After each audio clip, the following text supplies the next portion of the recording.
All right, man, let's get to the Sunday night game. Two more games to discuss here with the NFC. Washington Commanders at the Tampa Bay Bucs. Bucs favored by 3 here, the NFC South champs. They got all the way up to the number 3 seed here with the Rams' loss on Sunday. And the Commanders sneaking into the playoffs here. Not sneaking in, but surprising this season to get into the playoffs. Outstanding first season for Dan Quinn as head coach and Jaden Daniels, the probable rookie of the year. Yeah. I don't hear any Dan Quinn coach of the year buzz, which, I mean, I'm not saying he should win it, but his name should come up. There should at least be some buzz. Right. His name should be coming up more than I've seen it. Do you rank those when you're voting for them as well? Yeah. Every award is now a ranked choice of 5. So gone are the days where you just pick your guy and vote. It's now a ranked choice of 5, which have points attached to the ranking. And you could argue all of the top candidates in the NFC. If you put Dan Quinn up there, Dan Campbell, well, this is why Kevin O'Connell. Technically, it's mathematically possible for there to be co-MVPs still, but it's basically not. I mean, it's almost impossible. Yeah, it was before because there's 50 before voters, you just needed an equal number of people to vote them first place, right? Yeah. Out of 50. So if 2 guys voted for somebody random and then 4 each voted for the same or voted for different guys, those people shared the MVP award. Yeah. Now it's not because people said I want co-MVPs. Right. It was just like the votes just added now up. You need the points to add up to the same in a ranked choice of 5, which is mathematically possible but extremely unlikely. Yeah. Washington's they've done a really good job to get to this point. I'm interested in this matchup because they played in week 1 and also Philly and Green Bay was a rematch from week 1. I don't know if you learned anything from week 1 in this case. It was Weird things happen in week 1. It was also Jaden Daniels' first game. I feel like we could reference Philly and Green Bay week 1 because they were both, 2 playoff teams starting the season against each other. They're still playoff teams. Washington in week 1, I don't think was there yet, right? And it was Jaden Daniels' very first NFL game. And so I don't know if you learn a whole lot from that. I mean, maybe Tampa Bay crushes them again like they did in week 1, but I think this is a much closer game this time around. Yeah, absolutely could be. I mean, a few things. Jaden Daniels has been spectacular. The offense has been really good. It has evolved. Cliff Kingsbury, I think, has done a good job. They are a very good team on that side of the ball. What is interesting to me in particular, though, has been I think when you get to the playoffs, potential weaknesses get magnified, right? Because you're going up against better teams generally, and the chances are your Achilles heel is easier to expose against better teams than it is against a lot of other teams where it just doesn't matter enough. Agreed. So let me read you PFF pass blocking grades for teams. Not so much the grades, but let me read you the teams in order and rank. Number 1, Denver Broncos. Number 2, Tampa Bay Buccaneers. Number 3, Green Bay Packers. Number 5, Buffalo Bills. Number 6, Philadelphia Eagles. Number 7, Los Angeles Chargers. Tied for 7th, Baltimore Ravens. Are you sensing the theme here? A lot of these teams are playing football still. Yeah. Number 22, Washington Commanders. Yeah. So this is a team that has a notable step down as a team pass blocking grade relative to most of the other playoff teams. I think they are the worst. No, the Rams are worse overall in this, but they are the second worst playoff team in terms of pass blocking grade as a team. And generally, Jaden Daniels has been outstanding at mitigating that, right? Again, scrambling has been a huge part of his game, and he's a more dynamic scrambler than even somebody like Bo Nix. It's been huge, right? He's been incredible at that. But again, playoffs, weaknesses get magnified. Does that offensive line finally start to actually become a problem against a team like Tampa Bay? Yeah, that's a good question there. And Jaden, we're talking about this pressure to sack ratio or percentage. Which for him, remember, coming in was catastrophic. That was the thing that everyone was holding up as I don't know, it's a big number that tends to be sticky from college to the NFL. And it's not great, but it's at the lower end it's at 22%. It's at the lower end of the scale in the NFL this year. But it's not actually Baker's level, right, that you had mentioned earlier, where he's 25 or whatever that was. Yeah, he's at 25. Jaden's at 22. I mean, it's not a massive difference, but Bo Nix had been outstanding at that. Michael Penix was outstanding at that. Did Penix end up? Where did he? In his small sample size, I bet he was pretty good at it. I don't know. He got sacked a couple times here. Let me look really quick. But those guys, the guys that were good at it in college, were generally good at it. But I thought Daniel's been better. 12 for Penix. That's what it is. It is amazing how it is pretty sticky. Penix and Nix and Anthony Richardson were all three of the best over the last couple of years, and they're all 12 or under. Right. Doesn't mean you're going to be the best quarterback necessarily. It just means we can bank on this thing and develop the other stuff.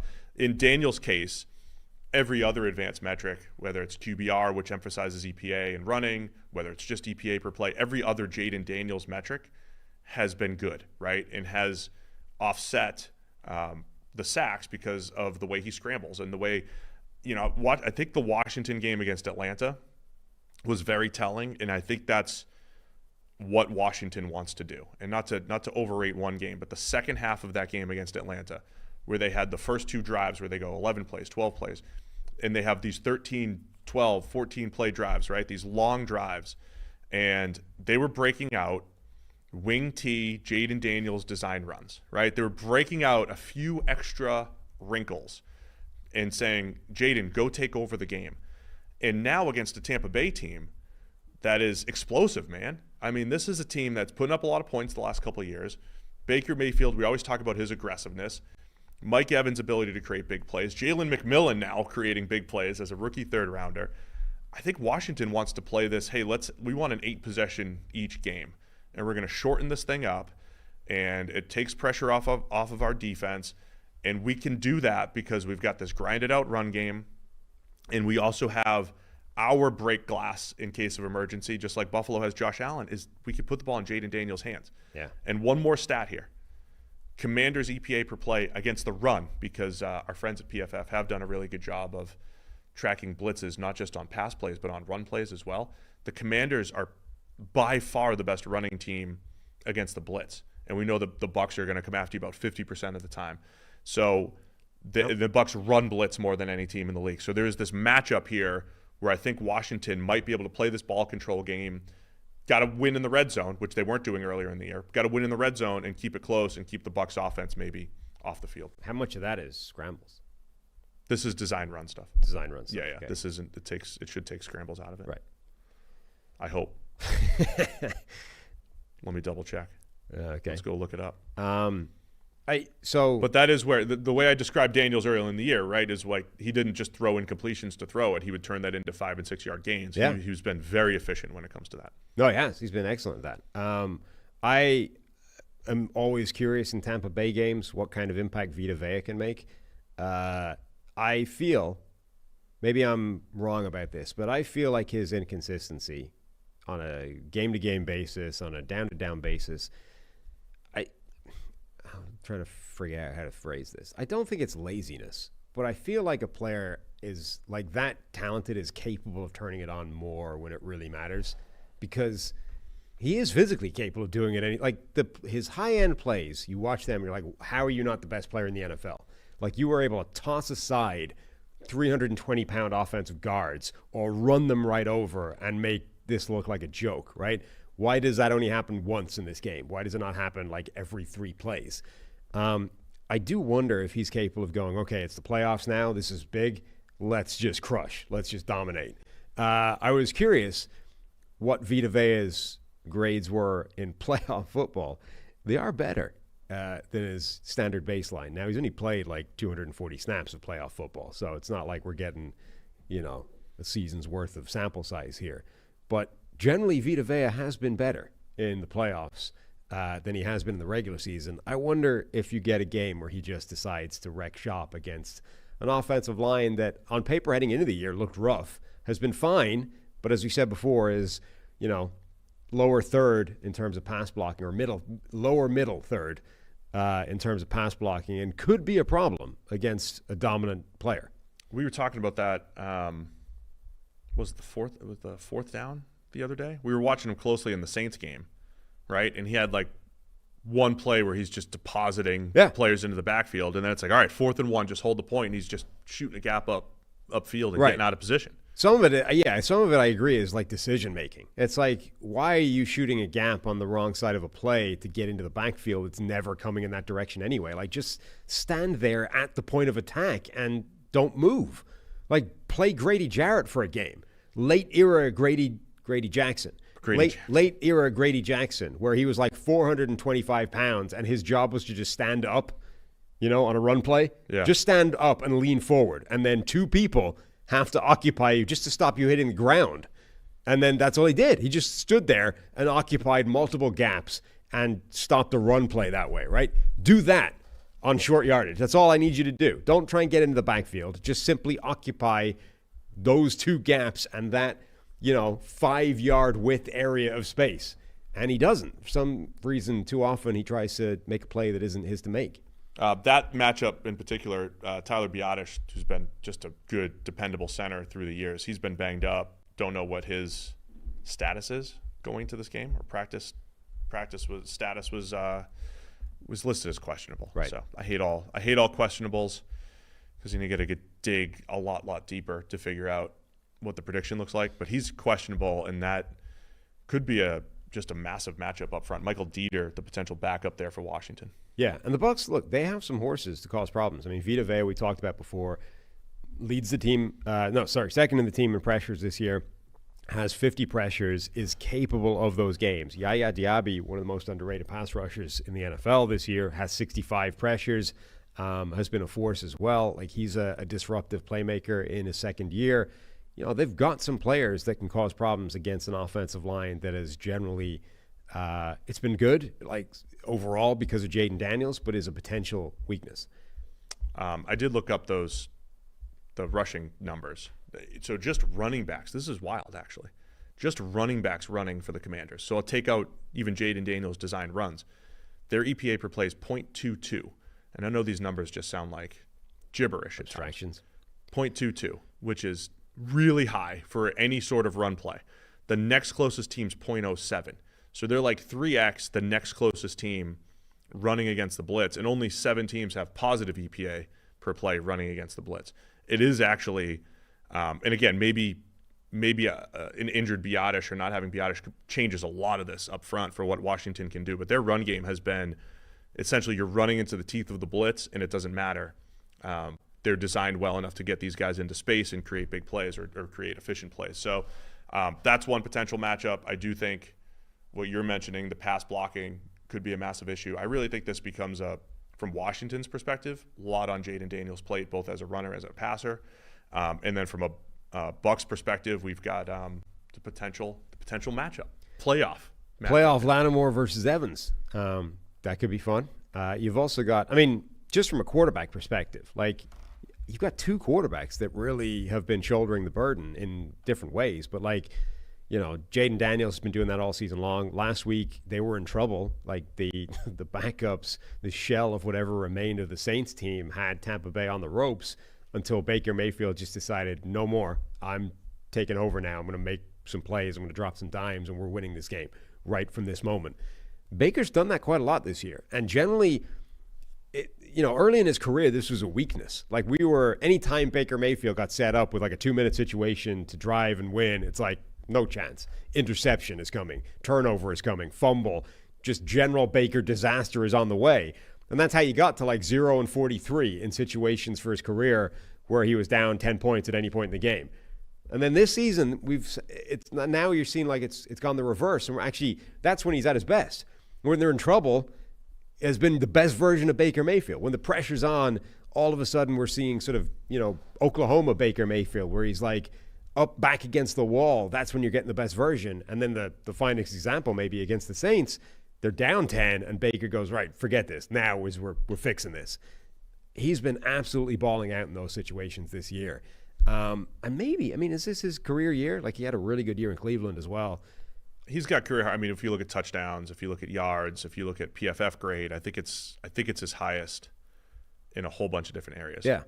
I saw people saying, PFF grades aren't great earlier, and I said they are for quarterbacks.